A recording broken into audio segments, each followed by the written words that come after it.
అవును, ఇందాక నువ్వేమన్నావు? అర్జున్ కావేరితో నా మెడలు వంచమన్నాడని. అవును మేడం.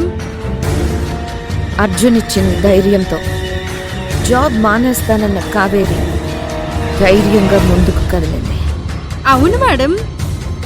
సో కావేరి ధైర్యం అర్జున్.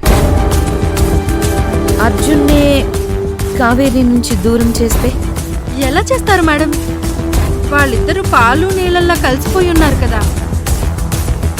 పాలని వేడి చేస్తే పాలల్లో కలిసిన నీరు ఆవిరైనట్టు కావేరి జీవితంలో అర్జున్ని ఆవిరి చేద్దాం. శాశ్వతంగా కావేరి అర్జున్లని దూరం చేద్దాం. అప్పుడు విడిపోయిన బాధలో కావేరి అర్జున్ వాళ్ళని చూసి ఆ కుటుంబం మొత్తం విషాదంలో మునిగిపోతారు. మనం హ్యాపీగా ఎంజాయ్ చేయొచ్చు.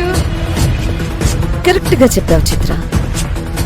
శత్రువు మన గురించి ఆలోచించకుండా ఉండాలంటే వాళ్ళ పర్సనల్ జీవితాల గురించి వాళ్ళు ఆలోచించుకునేలా మనం చెయ్యాలి.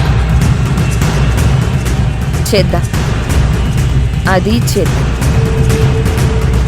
కావేరి అర్జున్ ఇక మీ మధ్య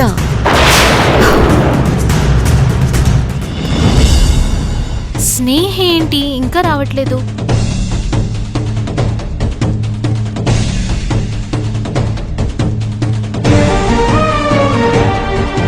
స్నేహ వస్తుంది. లావణ్యకు ఈ విషయం చెప్పాలి. అబ్బా, నొప్పి భరించలేకపోతున్నానమ్మా. హాస్పిటల్కి వెళ్దాం పదమ్మా. వద్దమ్మా, మంజు టాబ్లెట్స్ తీసుకురావడానికి వెళ్ళింది. మంజు, టాబ్లెట్స్ తెచ్చావా? మంచినీళ్ళు తెస్తాను. అమ్మా, అయ్యో.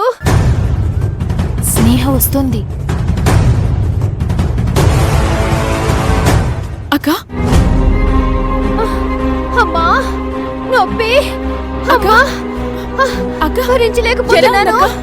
నొప్పి. అమ్మా, స్నేహ అమ్మా, ఈ టాబ్లెట్ ఇవ్వు. ఈ టాబ్లెట్ వేసుకో. నొప్పి.